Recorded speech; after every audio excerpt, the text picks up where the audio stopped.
Ladies and gentlemen, this is internet personality Vangelus, and appearing on shelves as his show rode the airwaves, SH Figuarts Kamen Rider Drive Type Speed is a kind of a long title. These SH Figuarts titles are always long nowadays. This guy came out in a slimmer, tighter Figuarts box, accompanied by a multifaceted pre-order bonus campaign, and alongside the extremely sharp-looking Tire Kokon series. The deck stacked on every side of the table.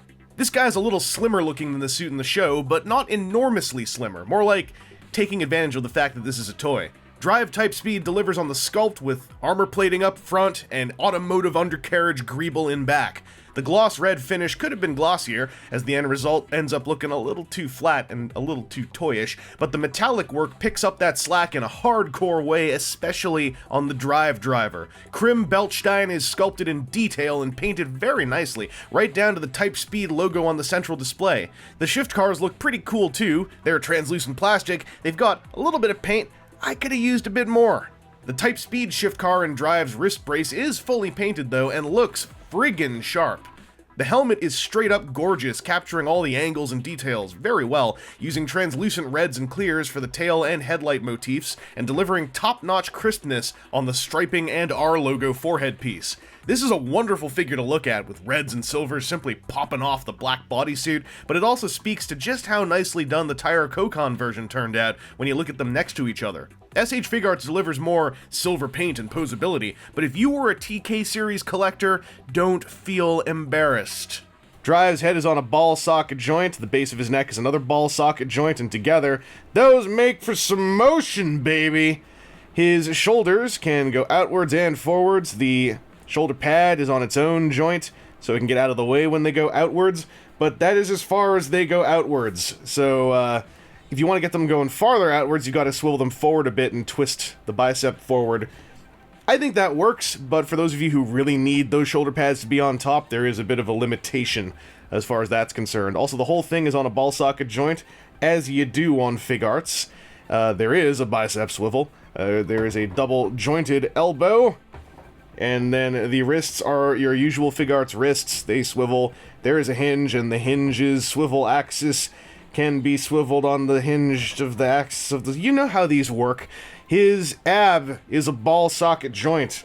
It's just in line with where the red armor goes away and the bodysuit begins. Looks pretty good. The range on it is quite decent. And then his waist is a ball socket joint. And in this case, the range on the waist joint is a lot more limited by the belt clinching around it. So most of the work is usually done on the upper part and then supported on the bottom. His hips are not your usual pull-down Figuarts hips, they're your usual inset Figuarts hips. He can kick decently forward, his legs can go happily outwards. The shift car holder here is going to get in the way of this leg going out, in a sense. It just sort of bends out like that.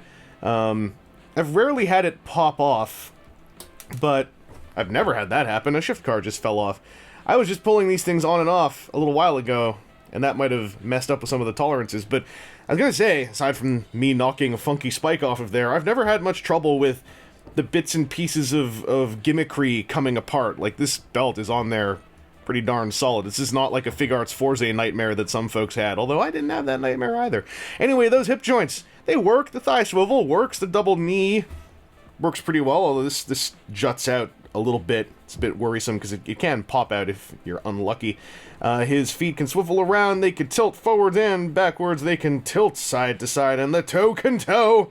The one thing to be really aware of on this guy, which is very hard to notice when it happens, these little wedges here, that little, see that little wedge, that black piece, that can come off, and on mine, both of these have popped off at some point while messing around with him, and then they jut out a little bit. They're sharp, they can get caught on something, and then they can pop right off.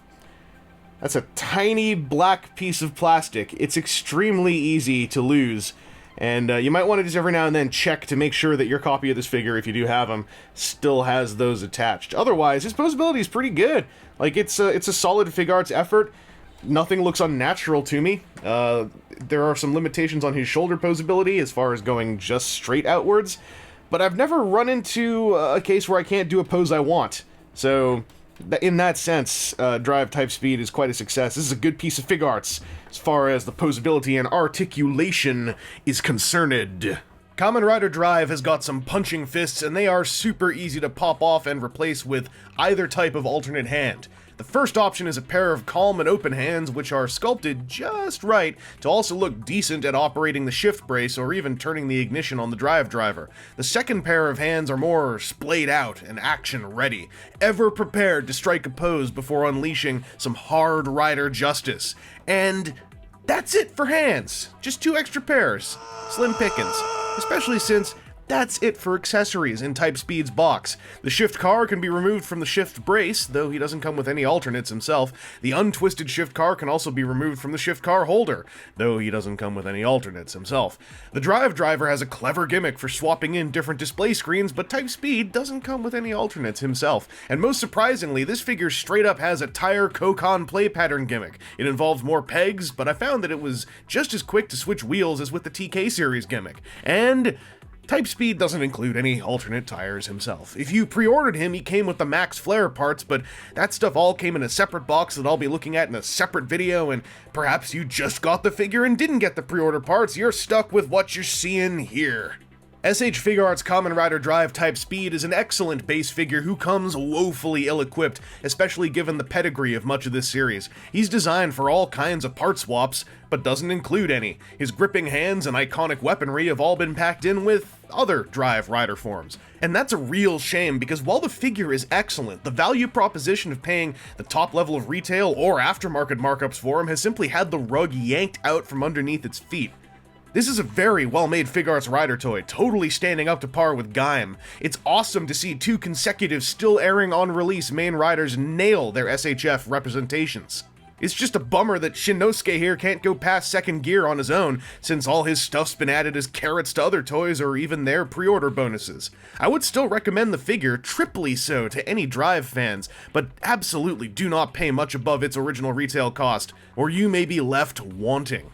Anyway, this has been Internet Personality Vangelus, and I am the dumbass who sought out each and every one of those pre-order bonuses. So get ready for the Figuarts version of Tire Kokon, because that review awaits us at the finish line, which is where you are now. Go watch it!